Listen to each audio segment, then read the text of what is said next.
देखिए, कहा जाए तो भोजपुरी में सबसे बेस्ट सिंगर गाने वाले हमारे पवन भैया हैं। वो बहुत दिन बाद पवन सिंह और खुशी कक्कड़ का एक साथ गाना आया है और गाना इतना धमाकेदार है, जिसको सुनेंगे तो आपको भी लगेगा क्या यार गाना गाया है।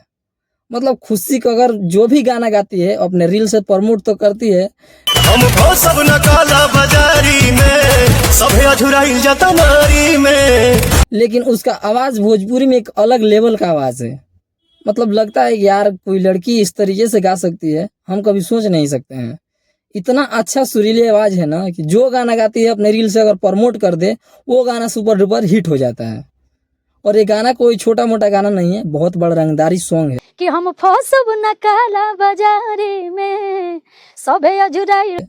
मतलब आजकल जो मार्केट में ट्रेंड चल रहा है रंगदारी का, उसी को मद्देनजर रखते हुए पावर स्टार लेकर आए हैं ये वाला गाना। ये एक फिल्म का गाना है।